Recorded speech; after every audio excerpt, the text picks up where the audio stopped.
প্রিয় শিক্ষার্থীরা, আবারও স্বাগত জানাচ্ছি তোমাদেরকে আমার চ্যানেলে। যারা চ্যানেলটিতে নতুন এই ভিডিওটি দেখছো তাদেরকে অবশ্যই বলব চ্যানেলটি সাবস্ক্রাইব করে রাখবে। আর যারা আগে থেকেই সাবস্ক্রাইব করে আছো তাদেরকে বলব বেশি, বেশি কমেন্ট করে আমাকে জানাবে যে আসলে ভিডিওগুলো কেমন হচ্ছে। তোমাদের একটা থ্যাংকস বা তোমাদের যেকোনো একটা কমেন্টস এটা আমাকে অনেক বেশি অনুপ্রাণিত করে। তো চলো আজকে আমরা একটা কবিতা পড়ব।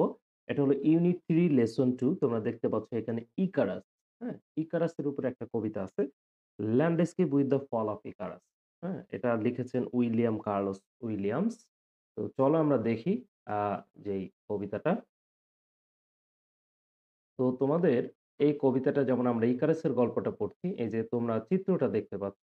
এরকম একটা চিত্র আছে। ব্রুজেল এঁকেছেন, হ্যাঁ? ব্রুজেল নামে একজন আ চিত্রশিল্পী যিনি ছবিটা এঁকেছেন। এই যে ছবিটা দেখো, landscape with the fall of Icarus by Pieter Bruegel. এই পিটার ব্রুজেল কি করেছেন তোমার? এটা ব্রুগেলও বলতে পারি আমরা, ব্রুগেলই হবে। এই ব্রুগেলের যে ছবি, এই ছবিতে তিনি পুরো ইকারাসের যে আ ফল বা সে যে সমুদ্রে নিমজ্জিত হয়েছে, তার পাখা সূর্যের তাপে গলে, মোম গলে, সেই ব্যাপারটাই পুরোপুরিভাবে তুলে ধরেছেন। এই তুলে ধরার সাথে সেটার উপরে একটা কবিতা লিখেছেন আমাদের উইলিয়াম কার্লোস উইলিয়াম। তিনি এটা একটা কবিতা লিখেছেন এবং কবিতার একটা গুরুত্বপূর্ণ তাৎপর্য এবং অর্থপূর্ণ ব্যাখ্যা এবং একটা অর্থ আমাদের বাস্তব জীবনে একটা অর্থ লুকিয়ে আছে। পুরো কবিতাটার বাংলা অর্থ তোমাদেরকে পড়ার পরে আমি সেই অংশটুকু তোমাদেরকে বলব। অবশ্যই ভিডিওটা শুরু থেকে শেষ পর্যন্ত দেখবে, তাহলেই আসলে এটা বুঝতে সহজ হবে তোমাদের জন্য। Read this poem by American poet William Carlos Williams. William Carlos Williams একজন American poet. Answer the following questions এবং এরপরে যে প্রশ্নগুলো আছে সেগুলোর উত্তর দিতে বলা হয়েছে। তো শুরুতেই তোমরা বাংলা যেমন কবি পরিচিতি পড়ো, এখানেও কবি পরিচিতি দেয়া আছে। উইলিয়াম কার্লোস উইলিয়ামস 1883, এটা হলো তার জন্মসাল। 1963 এই সালে তিনি মারা যান। Was an American poet known for his free verse. William Carlos Williams তিনি একজন আমেরিকান কবি এবং তিনি সবথেকে বেশি পরিচিত হলো মুক্ত শ্লোক বা মুক্ত, আমরা বলতে পারি, ছড়ার জন্য সে বিখ্যাত। এখন ফ্রি ভার্স হলো এরকম, ফ্রি ভার্স হলো যে কবিতায় আসলে কোনো ছন্দ থাকে না বা ছন্দ নেই যে লেখার ভিতরে, সেটাকে সাধারণত ফ্রি ভার্স বলা হয়ে থাকে। তো দেখো, that made ordinary moments extra ordinary. যেটা কি করছে তার এই যে মুক্ত ভার্স, সেটা কি করে তোমার একটা সাধারণ ঘটনাকে, সাধারণ মুহূর্তকে অনেক বেশি অসাধারণ করে তোলে। বর্ন ইন নিউ জার্সি, তিনি জন্মগ্রহণ করেছেন নিউ জার্সিতে। হি ব্যালেন্সড মেডিসিন উইথ রাইটিং। তিনি লেখার পাশাপাশি কি করেছেন? তিনি মেডিসিন নিয়ে পড়াশোনা করেছেন। হিজ পোয়েট্রি, তার কবিতা is noted for clear imagery and sensory প্রকাশ। তার কবিতাগুলো সবথেকে বেশি বিখ্যাত এবং সুপরিচিত কিসের জন্য? ক্লিয়ার ইমেজারি মানে হলো সুস্পষ্ট কল্পনা, হ্যাঁ? আর হলো তোমার সেন্সরি ফোকাস মানে হলো তোমার সংবেদনশীল বা অনুভূতি, যেটা বলি অনুভূতির প্রতি তার যে আকর্ষণ বা তার যে কেন্দ্র, এটার জন্যই তার সবথেকে বেশি পরিচিত বা সে বিখ্যাত তার কবিতাগুলো। His early work was traditional. তার যে শুরুর দিকে কাজগুলো ছিল সেগুলো ছিল তোমার ঐতিহ্যগত বা ঐতিহ্যগত রীতি বা আমাদের চিরাচরিত রীতিতে লেখা। বাট বাই আল-কুইকুইরি 1917 ইস ইউনিক। কিন্তু এই যে লেখাটা 1970 আল-কুইকুইরি, এটা হলো তার অন্যতম ইউনিক স্টাইলেমার্স। এটার মাধ্যমে তার অনন্য লেখার শৈলী কি হয়েছিল? প্রকাশ পেয়েছিল বা জন্ম নিয়েছিল। হিজ ফেমাস পোয়েম, তার সবথেকে বা তার বিখ্যাত একটা কবিতা হলো 'দ্য রেড হুইলবারো'। এটা হচ্ছে is a part of spring and all. 1980 spring and all এই পার্টের একটা অংশ ছিল তোমার the red wheelbarrow. In Paterson, Williams explored modern life. এই যে ইন পেটারসন যেটা আছে, এটার ভিতরে Williams explored modern life and industry. সে কি করেছেন? আধুনিক জীবন এবং যে শিল্প আছে, এই শিল্পকে তিনি খুঁজে দেখেছেন বা সন্ধান করেছেন। ব্লেন্ডিং পোয়েট্রি অ্যান্ড প্রোজ, এবং তিনি কি করেছেন? গদ্য পদ্যের একটা সংমিশ্রণ নিয়ে আসছেন এটার ভিতরে। হি অলসো রোট প্রোজ, তিনি কি করেছেন এখানে? পদ্য লিখেছেন যার ভিতরে কি করেছেন? রিফ্লেক্টিং, তুলে ধরেছেন, ফুটিয়ে তুলেছেন his interest in American culture. মানে যার মাধ্যমে তিনি এই প্রোজের মাধ্যমে, তার কবিতার মাধ্যমে তিনি কি করেছেন? আ সেটা গদ্যের মাধ্যমে, তিনি গদ্যের মাধ্যমে তুলে ধরেছেন যে তার যে আমেরিকান কালচার, আমেরিকান সংস্কৃতির প্রতি তার যে একটা আকর্ষণ ছিল বা আগ্রহ ছিল সেটা তিনি তুলে আ ধরেছেন তার গদ্যের মাধ্যমে। He died in 1963 and received posthumous Pulitzer Prize.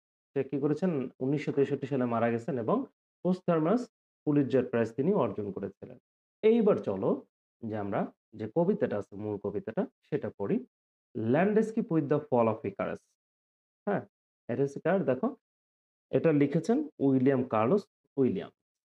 তো বাংলাটা যদি পড়ি দেখো, according to Bruegel, when Icarus fell, it was spring. A farmer was plowing his field. The whole peasantry of the years was awoke tingling near. তাহলে দেখো according to ব্রুগেল মানে ব্রুগেলের চিত্রকর্ম অনুযায়ী এই যে চিত্রকর্মটা আমরা দেখছি এই চিত্রকর্ম অনুযায়ী তিনি কবিতাটা উল্লেখ করছেন। চিত্রকর্ম অনুযায়ী when Icarus fell, যখন ইকারাস পতিত হলো, it was spring, তখন ছিল বসন্তকাল। A farmer was plowing his field, the whole peasantry, একজন কৃষক কি করছিলেন কৃষি জমিতে চাষ করছিলেন। বছরের পুরো দৃশ্য, the whole peasantry, যে বছরের পুরো দৃশ্য এখানে ফুটিয়ে তোলা হইছে। সেটা আমরা দেখছি কিভাবে ফুটিয়ে তোলা হইছে। Of the year was awaking tingling near, অর্থাৎ সাগরের পাশে কর্মরত সকলেই নিজেদের কাজে ব্যস্ত এবং নিমগ্ন ছিল। এই যে ইয়ার অ্যাওক টিংলিং নিয়ার। এরপরে গিয়েছে দেখো the edge of the sea, কর্মরত কৃষক আচ্ছা, সকলেই নিজেদের কাছে নিমগ্ন ছিল। সেটা বছরের পুরো দৃশ্য তুলে ধরেছে। The edge of the sea মানে হলো সমুদ্রের তীরে কনসার্ন, সবাই উদ্বিগ্ন ছিল উইথ ইটসেলফ, নিজেদেরকে নিয়ে। মানে সবাই নিজেদের কাজ নিয়ে তারা নিমগ্ন ছিল। কারা ছিল? কৃষকরা বা এই নদীর তীরে যারা ছিলেন। Sweating in the sun that melted wings wax. Sweating in the sun, তারা কি করছিলেন? কর্মরত এই যে কৃষকরা ছিলেন, তারা সূর্যের রোদে ঘামছিলেন। যে সূর্যের রোদেই কি হয়েছিল? ইকারাসের মোমের পাখাগুলো গলিত করেছিল বা মোমের পাখাগুলো গলিয়ে দিয়েছিল। এরপরে দেখো কি আছে? Unsignificantly off the coast there was a splash quite unnoticed. This was Icarus drawing. কি বলছে? সেখানে সাগরের নগণ্য পানি, হুম? সেখানে শব্দ ছিল ইকারাসের পানিতে ডুবে যাওয়ার। যদি বলি আনসিগনিফিকেন্টলি নিরর্থকভাবে অফ দ্য কোস্ট দেয়ার ওয়াজ, নদীর তীর যেখানে ছিল, স্প্লাশ কোয়াইট আননোটিসড, একটা পানির শব্দ ছিল বা পানিতে ডুবে যাওয়ার শব্দ হয়েছিল। দিস ওয়াজ ইকারাস ড্রাউনিং, এইটাই ছিল পানিতে ইকারাসার ডুবে যাওয়ার শব্দ। যেটা কি করেনি? আননোটিস, কোয়াইট আননোটিস, যেটা কেউই খেয়াল করেননি। যে সমুদ্রের তীরে এত কৃষক ছিলেন যারা তাদের কাজ নিয়ে ব্যস্ত, তারা কিন্তু আসলে কেউই এই ব্যাপারটা খেয়াল করেননি। এইখানে যদি আমরা তোমাদেরকে আ বলি যে এই কবিতার ভিতরে আসলে খুবই একটা গুরুত্বপূর্ণ অর্থ এবং জীবনের শিক্ষা লুকিয়ে আছে। সেটা হলো আমরা যদি এই কবিতাটার দিকে তাকাই যে ইকারাসের পাখা যখন গলে গিয়ে ইকারাস নদীতে পতিত হয়েছেন, ইকারাসের আশেপাশে মানে সমুদ্রের তীরে বা সমুদ্রের নিকটই ওই তীরেই অনেক মানুষজন ছিলেন। সমুদ্রের এত বড় পানির ভিতরে ইকারাসের ডুবে যাওয়া বা পড়ে যাওয়ার শব্দটা শুধু এক ফোঁটা পানির শব্দ বা সামান্য একটি শব্দ করেছে। যাতে আসলেই কারো কোনো কিছু আসে যায়নি বা এই কৃষকগুলো যে দাঁড়িয়ে তারা কাজ করছেন, তারা এটা সামান্যতম নোটিশও করেননি।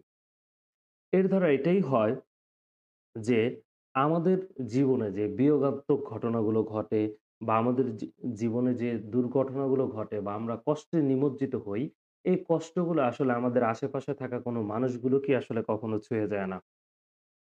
তারা সবাই পৃথিবীর মানুষ, সবাই শুধু সবাইকে নিয়ে ব্যস্ত। এতগুলো কৃষক ছিল কিন্তু কেউ খেয়ালই করেনি যে এরকম একজন মানুষ ইকারাসের মতো মানুষ সে সমুদ্রে পড়ে বা নিমজ্জিত হয়েছেন। কারণ এই ইকারাসের পড়ে যাওয়া আসলে কারো জন্যই কোনো দুঃখ বয়ে নিয়ে আসে না বা কারো জীবনকে থামিয়ে দেয় না। এই কারণে কোনো কৃষক বা কোনো কেউই এটা আসলে খেয়াল করেননি এবং এই ইকারাসের দুঃখে কেউই আসলে দুঃখিত হননি। তো এক্ষেত্রে যদি আমরা বলি যে আসলে কোনো ব্যক্তির মৃত্যু বা দুরবস্থা বা খারাপ অবস্থা অন্য কাউকে ক্ষতিগ্রস্ত বা বিচলিত করে না। একজন ব্যক্তির জীবনে যতই ভয়াবহ দুর্ঘটনা ঘটুক না কেন, বাকি পৃথিবীর কর্মকাণ্ড চলতেই থাকে। কৃষকরা কিন্তু তারা তাদের কাজ চালিয়ে গেছেন। তাদের ভিতরে এই চিন্তাটাই ছিল যে আসলে তার এত ফসল হয়েছে, তার জমিটাকে কিভাবে চাষ করতে হবে, তার যে নতুন ফসল হয়েছে সে ফসলটাকে কিভাবে তুলে ঘরে নিতে হবে। এই চিন্তাভাবনায় কিন্তু তারা ব্যস্ত ছিলেন। কিন্তু ইকারাসের বাবা যে ডেইডালাস যে কষ্ট অনুভব করছিলেন, সেই কষ্টটা কিন্তু আসলে আশেপাশের কেউই অনুভব করছিলেন না। শুধু এই পৃথিবী যারা আছেন বা পৃথিবী যেমন আছে, এই পৃথিবী ঠিক বহমানভাবেই সেভাবেই চলে যাবে। কিন্তু একজন মানুষের অনুপস্থিতি না পৃথিবীকে না পৃথিবীর মানুষকে কোনোভাবে ভোগাবে বা কষ্ট দিবে। তো এই ছিল আসলে কবিতার মূল যে অর্থ বা মূল যে ভাব বা কবিতার মাধ্যমে আসলে কবি এটাই বুঝাইতে চেয়েছেন যে আসলে কারো জীবনের দুঃখ অন্য কাউকে তেমনভাবে কখনোই ছুঁয়ে যায় না এবং তার অনুপস্থিতি কখনোই সেই স্থান বা সেই স্থানের মানুষের কোনো কিছুই আসে দেয় না। তারা সবাই তাদের মতো, তারা সবাই তাদের কাজ নিয়ে, তারা তাদের সবাই সবার পাওয়া, না পাওয়া নিয়ে ব্যস্ত। তো প্রিয় শিক্ষার্থীরা, এই পর্যন্তই। তো দেখা হচ্ছে তোমাদের সাথে ২য় কোনো ভিডিওতে। সে পর্যন্ত সবাই ভালো থাকো।